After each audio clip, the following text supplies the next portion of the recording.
हाल ही में आईएमआरबी ने इंडियंस की प्रोटीन्स के बारे में नॉलेज एंड उनकी प्रोटीन की डेली कंजम्पशन जानने के लिए सर्वे किया, जिसमें बहुत ही शॉकिंग रिजल्ट सामने आए। सर्वे में ये पाया गया कि अप्रोक्सीमेटली 90% लोगों के डेली डाइट में प्रोटीन की बहुत बड़ी कमी है।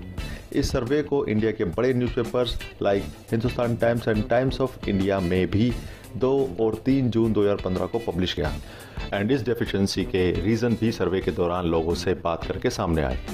या तो लोगों को प्रोटीन के बारे में पता ही नहीं था, या कुछ लोगों का कहना था कि प्रोटीन्स की एज सच कोई नीड नहीं है और जो है वो हमारे खाने से पूरी हो जाती है, या फिर प्रोटीन्स की नीड सिर्फ उन्हें है जो बॉडी बिल्डिंग करते हैं या फिर बीमार हैं, या प्रोटीन्स खाने से मोटे होते हैं। जबकि ये सभी बातें किसी मिथ से कम नहीं एंड इसी गलत नॉलेज की वजह से आजकल लोगों में थकान, कमजोरी, लो इम्यूनिटी होना, बोन वीक होना, डाइजेशन पुअर होना और हार्मोनल इम्बैलेंसेस होना एटसेट्रा बहुत कॉमनली देखे जाते हैं। इस वीडियो में हम प्रोटीन्स के सभी पहलुओं के बारे में ब्रीफ डिस्कशन करेंगे कि प्रोटीन्स होते क्या हैं, इनका हमारी बॉडी में क्या फंक्शन है, क्यों हमारी बॉडी को इनकी ज़रूरत है, प्रोटीन्स हमारी बॉडी में कैसे काम करते हैं एंड हमारी बॉडी को प्रोटीन्स की कितनी रिक्वायरमेंट है जिससे हम फिट एंड हेल्दी रह सकें। पानी के बाद सेकंड नंबर पे हमारी बॉडी में प्रोटीन ही है। ये करीब हमारी बॉडी का 20% पार्ट है एंड यही हमारी बॉडी का बेसिक बिल्डिंग ब्लॉक भी है। बॉडी में प्रोटीन्स का क्या काम है आइए ये जानते हैं। पहला है स्ट्रक्चरल फंक्शन। इसका मतलब ये है कि hair, skin, nails, ligament, tissues, muscle fibres and even हमारा हार्ट भी प्रोटीन से ही बना है। इसके अलावा बोन भी मेनली कोलेजन से बना होता है जो कि एक रेशेदार प्रोटीन है। एंजाइम्स भी प्रोटीन्स ही होते हैं जिसका काम बॉडी में डाइजेशन, एब्जॉर्प्शन एंड खाने को बॉडी में यूटिलाइज करने जैसे केमिकल एक्टिविटीज को कंट्रोल करना है। हमारे रेड ब्लड सेल्स में हीमोग्लोबिन होता है जो बॉडी में ऑक्सीजन सप्लाई करता है एंड हीमोग्लोबिन भी प्रोटीन होते हैं। बॉडी को बीमारियों से बचाने के लिए एंड बॉडी को डिफेंस करने के लिए white blood cells antibodies produce करते हैं जो कि प्रोटीन ही होते हैं। हमारी बॉडी में कॉन्ट्रैक्शन मसल फाइबर के कारण ही पॉसिबल है एंड मसल फाइबर भी प्रोटीन से बने होते हैं। हमारा बिहेवियर, ग्रोथ एक्सेट्रा सभी हार्मोन बेस्ड होते हैं एंड कुछ हार्मोन्स प्रोटीन होते हैं लाइक ग्रोथ हार्मोन जो सेल्स को ग्रोथ के लिए इंस्ट्रक्ट करते हैं। इनकी कमी होने पे ग्रोथ पे बहुत बुरा असर पड़ सकता है। इसके अलावा इंसुलिन जो ब्लड शुगर को कंट्रोल करता है वो भी प्रोटीन है। इतना ही नहीं, प्रोटीन एनर्जी का भी सोर्स है। एज बॉडी में जब भी कैलोरीज कम होती हैं तो बॉडी एनर्जी के लिए बॉडी में अवेलेबल प्रोटीन को यूज करती है।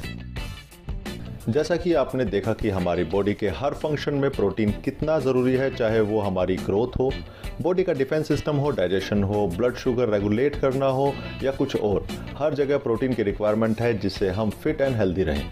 एंड दैट्स वाई प्रोटीन की रिक्वायरमेंट एक फीटस से बेबी बर्थ तक एंड देन बेबी बर्थ से इंसान के आखिरी दिन तक है, वो भी रोज़ाना कॉन्टिन्यूस बेसिस पे, जिससे बॉडी में ग्रोथ एंड एनर्जी की कमी ना हो एंड बॉडी में वेयर एंड टियर या रिपेयर वर्क स्मूथली चलता रहे एंड हम हेल्दी रहें।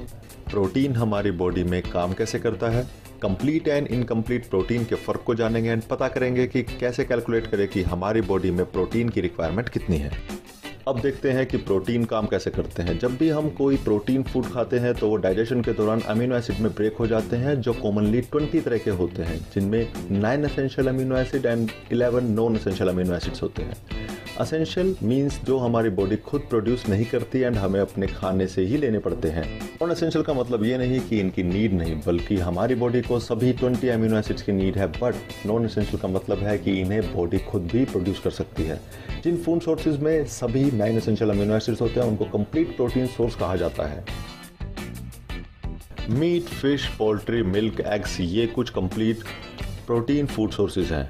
प्लांट बेस्ड फूड सोर्सेज की बात करें तो बीन्स, ग्रेन्स भी प्रोटीन के बहुत अच्छे सोर्सेज हैं, बट ये इनकम्प्लीट हैं एज इनमें सभी 9 एसेंशियल अमीनो एसिड नहीं होते। इन्हें कंप्लीट करने के लिए इनके कॉम्बिनेशन को खाया जा सकता है। For example beans and rice को साथ खाने से बॉडी को कंप्लीट प्रोटीन मिल जाता है। अब बात करते हैं प्रोटीन की डेली रिक्वायरमेंट के बारे में। सबसे पहले बात करेंगे अडल्ट्स की डेली प्रोटीन रिक्वायरमेंट के बारे में। अडल्ट्स मेल एंड फीमेल को 1 ग्राम पर 1 kg of body weight daily consume करना है। मीन्स अगर आपका वेट 60 kg है तो आपकी रिक्वायरमेंट 60 ग्राम डेली की है। प्रेग्नेंट वुमेन की डेली प्रोटीन रिक्वायरमेंट 1 ग्राम पर 1 kg ऑफ बॉडी वेट है प्लस 23 ग्राम एडिशनल। लैक्टेटिंग वुमेन या लेडीज जिनके बच्चे उनका दूध पी रहे हैं उनकी रिक्वायरमेंट 1 ग्राम पर 1 kg ऑफ बॉडी वेट है plus 17 grams additional. Body builders and athletes की डेली प्रोटीन रिक्वायरमेंट ज्यादा होती है जिसकी रेंज 1.75 से 2.25 ग्राम्स पर 1 kg ऑफ बॉडी वेट तक हो सकती है। किड्स की डेली प्रोटीन रिक्वायरमेंट के बारे में बात करते हैं। 6 मंथ तक के बच्चों की डेली रिक्वायरमेंट 2 ग्राम पर 1 kg ऑफ बॉडी वेट है। 6 to 12 मंथ्स के बच्चों की रिक्वायरमेंट 1.6 ग्राम पर 1 kg ऑफ बॉडी वेट है। 1 to 3 ईयर्स के बच्चों की डेली रिक्वायरमेंट 1.3 ग्राम पर 1 kg ऑफ बॉडी वेट है। 3 to 15 ईयर्स के बच्चों की डेली रिक्वायरमेंट 1.16 पर 1 kg ऑफ बॉडी वेट है। यही प्रोटीन की requirement illness like flu, dengue, malaria, typhoid, burns या इंजरीज में बढ़ जाती है। इसी तरीके से chronical diseases like TB, cancer, lungs and heart diseases, orthoarthritis, diabetes etcetera में भी डेली प्रोटीन की रिक्वायरमेंट नॉर्मल से ज़्यादा हो जाती है। प्रोटीन रिक्वायरमेंट फूड सोर्सेज या फूड सप्लीमेंट से भी पूरी की जा सकती है, बट याद रहे प्रोटीन फूड सप्लीमेंट में सभी 9 एसेंशियल अमीनो एसिड्स होने चाहिए। वो lactose free, fat free, sugar free, cholesterol free होना चाहिए, इजी टू डाइजेस्ट हो, जिसके लिए उसका पीडी का स्कोर भी चेक किया जा सकता है। एंड फाइनली कोशिश करें कि फूड सप्लीमेंट में कोई भी आर्टिफिशियल फ्लेवर्स एडिड ना हो।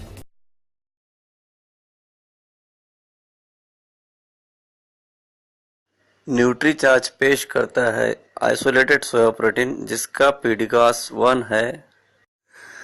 इसमें 64% प्रोटीन है, 10% फाइबर है, 7% कोकोआ है। ये शुगर फ्री है, कोलेस्ट्रॉल फ्री है और कृत्रिम रंग रहित है।